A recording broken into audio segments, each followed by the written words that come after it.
Assalamualaikum warahmatullahi wabarakatuh. Jumpa lagi dengan saya Erda Mulyani, calon guru penggerak Angkatan 4 Kota Padang. Pada video kali ini saya akan menampilkan tugas modul 3.1.A.5 ruang kolaborasi, pengambilan keputusan sebagai pemimpin pembelajaran. Saya akan membacakan hasil diskusi pengambilan keputusan sebagai pemimpin pembelajaran dari kelompok C1 yang terdiri dari saya sendiri, Erda Mulyani, Asmarita, Evita Ningsih, di mana fasilitator saya adalah Dr. Mulida Hadrina Harjanti, pembimbing praktik Fitri Yanti Anas. Dalam kasus ini kita akan mengambil studi kasus dilema etika Ibu Refda. Ibu Refda adalah seorang guru di salah satu sekolah dasar yang selalu disiplin dan tegas dengan aturan sekolah. Di sisi lain, beliau memiliki sifat yang baik dan peduli dengan sesamanya. Secara khusus, kepedulian beliau adalah terhadap anak-anaknya di kelas. Ibu Refda mengajar di kelas 4. Di kelas itu, ada seorang murid yang belum bisa membaca dan menulis dengan baik. Bahkan, di saat ulangan harian pun diberikan secara lisan kepada murid tersebut. Dilihat dari usia murid tersebut seharusnya sudah berada di bangku SMP karena usianya saat ini adalah 14 tahun. Ketika rapat bersama para guru untuk penentuan kenaikan kelas, Ibu Refda menyampaikan persoalan yang dialami oleh murid tersebut dan murid tersebut dinyatakan tidak bisa naik ke kelas 5. Tetapi beberapa para guru dan kepala sekolah mengusulkan supaya murid tersebut dinaikkan saja dengan pertimbangan usia murid tersebut sudah tidak layak berada di bangku SD. Keputusan apa yang akan diambil Ibu Refda? Prinsip apa yang akan digunakan serta paradigma apa yang dipakai Ibu Refda dalam kasus ini? Analisis studi kasus. 1. Keputusan yang diambil dalam kasus ini adalah Ibu Refda menerima usulan kepala sekolah dan rekan guru lainnya agar anak tersebut tetap naik. 2. Prinsip yang digunakan adalah berpikir berbasis rasa peduli atau care based thinking. 3. Paradigma yang sesuai dengan kasus ini adalah rasa keadilan lawan rasa kasihan atau justice vs mercy. 9 langkah pengambilan keputusan adalah 1.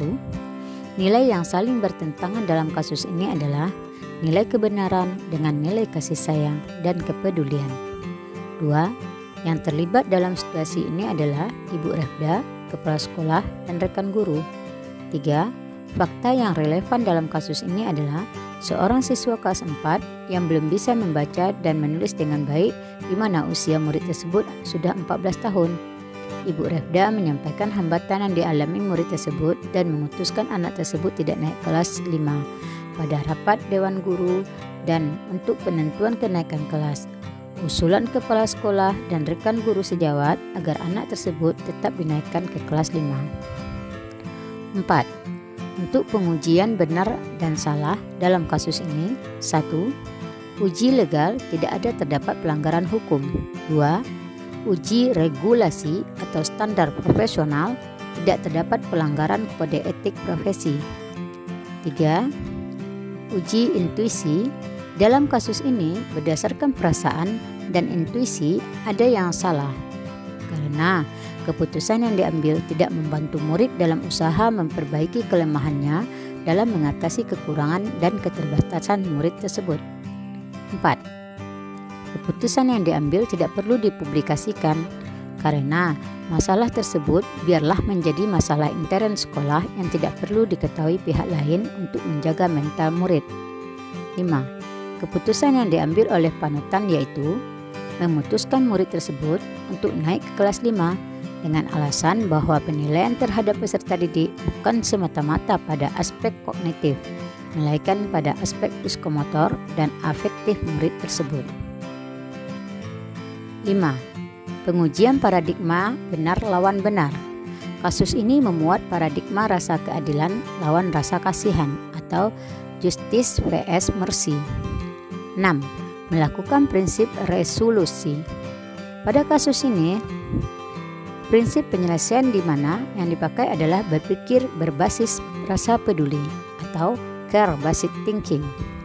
7.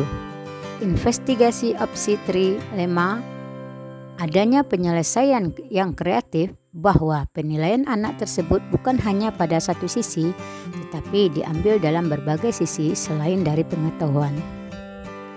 8. Buat keputusan. Bahan refleksi bahwa keputusan yang diambil sudah tepat, karena sebagai guru harus memiliki rasa kepedulian dan kasihan terhadap murid yang tidak hanya dilihat dari satu aspek saja, tetapi harus dilihat dari berbagai aspek dan juga perlu adanya bimbingan yang lebih untuk murid tersebut. 9. Lihat lagi keputusan dan refleksikan. Dan juga kasus ini memuat hal yang menarik dan kreatif, yakni penilaian peserta didik bukan hanya pada aspek kognitif, melainkan pada aspek psikomotor dan afektif. Sekian, terima kasih. Semoga bermanfaat. Wabillahi taufiq wal hidayah. Assalamualaikum warahmatullahi wabarakatuh. Salam guru penggerak. Semoga Profi Belajar Pancasila dan Merdeka Belajar bisa kita wujudkan di Indonesia.